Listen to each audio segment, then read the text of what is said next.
ಇಲ್ಲಿ ನೋಡಿ, ನನ್ನ ಬಳಿ ಒಂದು ರೋಗಗಳ ಪಟ್ಟಿ ಇದೆ. ಈ ಎಲ್ಲಾ ರೋಗಗಳು ನಿಮ್ಗೆ ಪರಿಚಯವಿದೆ ಅಂತ ಭಾವಿಸ್ತೀನಿ. ಇವುಗಳಲ್ಲಿ ನೀವು ಯಾವ ರೋಗಗಳು ಸಾಂಕ್ರಾಮಿಕ ಮತ್ತು ಯಾವ ರೋಗಗಳು ಸಾಂಕ್ರಾಮಿಕವಲ್ಲದವು ಅಂತ ಹೇಳ್ಬಹುದಾ? ಸಾಂಕ್ರಾಮಿಕ ಅಂದ್ರೆ ಸೋಂಕು ಹರಡುವ ರೋಗಗಳು ಅಂತ. ಅಂದ್ರೆ ಒಬ್ಬರಿಂದ ಮತ್ತೊಬ್ಬರಿಗೆ ಹರಡುವಂತಹ ರೋಗಗಳು. ಇನ್ನು ಸಾಂಕ್ರಾಮಿಕವಲ್ಲದವು ಅಂದ್ರೆ ಒಬ್ಬರಿಂದ ಇನ್ನೊಬ್ಬರಿಗೆ ಸೋಂಕುಗಳು ಯಾವುದೇ ರೀತಿಯ ಪರಿಣಾಮ ಬೀರೋದಿಲ್ಲ ಅಂತ. ಇದನ್ನ ನೋಡೋದಕ್ಕೂ ಮುಂಚೆ ನಾವು ಯಾಕೆ ಕೆಲವು ರೋಗಗಳು ಹರಡತ್ವೆ ಹಾಗೂ ಕೆಲವು ರೋಗಗಳು ಹರಡೋದಿಲ್ಲ ಅಂತ ನೋಡೋಣ. ರೋಗಗಳಲ್ಲಿ ಎರಡು ವಿಧ: ಸಾಂಕ್ರಾಮಿಕ ರೋಗಗಳು ಹಾಗೂ ಸಾಂಕ್ರಾಮಿಕವಲ್ಲದ ರೋಗಗಳು. ನಾನು ಹೇಳಿದ ಹಾಗೆ ಸಾಂಕ್ರಾಮಿಕ ರೋಗಗಳು ಅಂದ್ರೆ ಸೋಂಕುಗಳು ಹರಡುತ್ತೆ, ಹಾಗೂ ಸಾಂಕ್ರಾಮಿಕವಲ್ಲದವು ಅಂದ್ರೆ ಸೋಂಕುಗಳು ಹರಡೋದಿಲ್ಲ. ಇನ್ನು ಸಾಂಕ್ರಾಮಿಕ ರೋಗಗಳಿಗೆ ಬಂದ್ರೆ, ಈ ಸೋಂಕು ಹರಡುವ ರೋಗಗಳು ಬ್ಯಾಕ್ಟೀರಿಯಾ ಮತ್ತು ವೈರಸ್ಗಳಂತಹ ರೋಗಕಾರಕಗಳಿಂದ ಉಂಟಾಗತ್ತೆ.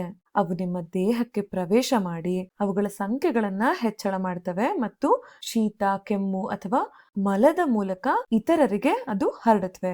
ಇನ್ನು ಸಾಂಕ್ರಾಮಿಕವಲ್ಲದ ರೋಗಗಳು ಯಾವುದೇ ರೀತಿಯಾದ ರೋಗಕಾರಕಗಳನ್ನ ಹೊಂದಿರೋದಿಲ್ಲ. ಅಂದ್ರೆ ಅವು ರೋಗ ಹರಡುವಂತಹ ಏಜೆಂಟ್ಗಳ ಮೇಲೆ ಅವಲಂಬಿತವಾಗಿಲ್ಲ.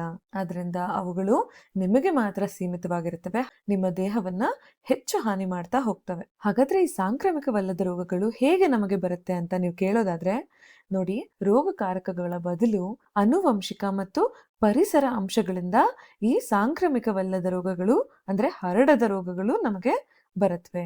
ಸಾಮಾನ್ಯವಾಗಿ ಅಪಾಯಕಾರಿ ರಾಸಾಯನಿಕಗಳಿಗೆ ಗುರಿಯಾಗುವುದು ಮತ್ತು ಅಸ್ವಸ್ಥ ಜೀವನ ಶೈಲಿ ನಡೆಸೋದು ಮತ್ತು ಆನುವಂಶಿಕ ದೋಷಗಳಿಂದ ಹುಟ್ಟೋದು, ಇವೆಲ್ಲವೂ ಈ ಸಾಂಕ್ರಾಮಿಕವಲ್ಲದ ರೋಗಗಳಿಗೆ ಕಾರಣಗಳಾಗಿರುತ್ತೆ.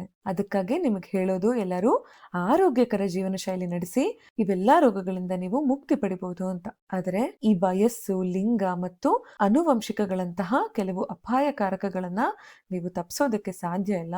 ಉದಾಹರಣೆಗೆ, ನೀವು ವಯಸ್ಸಾದಾಗ ರೋಗಗಳಿಗೆ ಹೆಚ್ಚು ಗುರಿಯಾಗ್ತೀರಾ ಮತ್ತು ಕೆಲವು ಕ್ಯಾನ್ಸರ್ಗಳು ಲಿಂಗಕ್ಕೆ ಸಂಬಂಧಿಸಿದವು ಮತ್ತು ಈ ಸಿಸ್ಟಿಕ್ ಫೈಬ್ರೋಸಿಸ್ ಅಂತಹ ರೋಗಗಳು ಸಂಪೂರ್ಣವಾಗಿ ಆನುವಂಶೀಯತೆಗೆ ಸಂಬಂಧಿಸಿರುತ್ತೆ.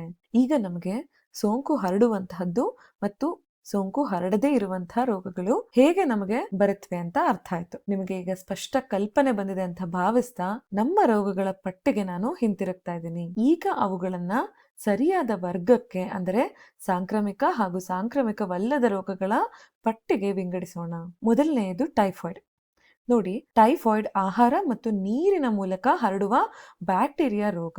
ಆದ್ರಿಂದ ಅದು ಸೋಂಕು ಹರಡುವ ರೋಗ ಅಲ್ವಾ, ಆದ್ರಿಂದ ಅದು ಒಂದು ಸಾಂಕ್ರಾಮಿಕ ರೋಗ ಅಂತ ಅದರ ಕೆಳಗೆ ಬರ್ಕೊಳ್ತಾ ಇದ್ದೀನಿ. ಇನ್ನು ಮಲೇರಿಯಾ ಹಾಗೂ ಕೋವಿಡ್ ಕೂಡ ಸೋಂಕು ಹರಡುವಂತಹ ರೋಗಗಳು, ಏಕೆಂದ್ರೆ ಅವು ರೋಗಕಾರಕಗಳಿಂದ ಉಂಟಾಗತ್ತೆ ಮತ್ತು ವೇಗವಾಗಿ ಹರಡತ್ವೆ. ಹಾಗಾಗಿ ಅದನ್ನು ಕೂಡ ಸಾಂಕ್ರಾಮಿಕ ರೋಗಗಳ ಕೆಳಗೆ ಬರ್ಕೊಂಡಿದ್ದೀನಿ. ಹಾಗೂ ಕಾಲೆರಾ ನೀರಿನ ಮೂಲಕ ಹರಡುವಂತ ಬ್ಯಾಕ್ಟೀರಿಯಾ ರೋಗ, ಆದ್ರಿಂದ ಅದು ಕೂಡ ಸೋಂಕು ಹರಡುವ ರೋಗ.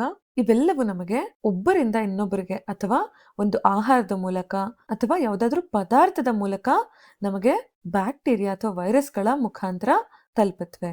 ಹಾಗಾಗಿ ಅವುಗಳನ್ನ ನಾನು ಸಾಂಕ್ರಾಮಿಕ ರೋಗಗಳ ಕೆಳಗೆ ಬರ್ಕೊಂಡಿದ್ದೀನಿ. ಇನ್ನು ಅಧಿಕ ರಕ್ತದೊತ್ತಡ ಅಂದ್ರೆ ಹೈ BP ಅಂತ ಕರಿತೀವಲ್ಲ, ಇದು ರೋಗಕಾರಕಗಳಿಂದ ಉಂಟಾಗೋದಿಲ್ಲ, ಆದ್ರಿಂದ ಅದನ್ನ ನಾನು ಸಾಂಕ್ರಾಮಿಕವಲ್ಲದ ರೋಗದ ಕೆಳಗೆ ಬರ್ಕೊಳ್ತಾ ಇದ್ದೀನಿ. ನಂತರ ಡಯಾಬಿಟಿಸ್, ಕನ್ನಡದಲ್ಲಿ ನಾವು ಅದನ್ನ ಮಧುಮೇಹ ಅಂತ ಕರಿತೀವಿ. ಅದು ರಕ್ತದಲ್ಲಿ ಸಕ್ಕರೆ ಹೆಚ್ಚಾಗದಾಗ ಬರುವಂತಹ ರೋಗ.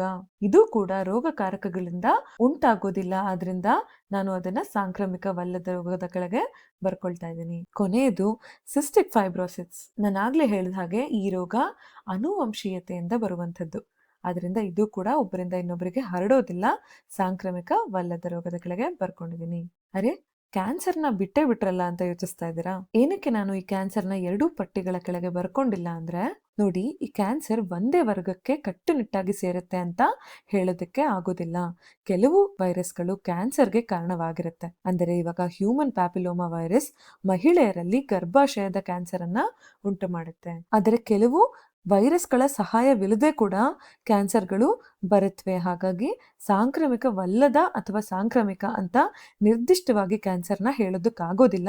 ಹಾಗಾಗಿ ನಾನು ಅದನ್ನ ಪ್ರತ್ಯೇಕವಾಗಿ ಬರ್ಕೊಂಡಿದ್ದೀನಿ. ಇದಿಷ್ಟು ಸೋಂಕು ಹರಡುವ ಮತ್ತು ಹರಡದ ರೋಗಗಳ ಬಗ್ಗೆ.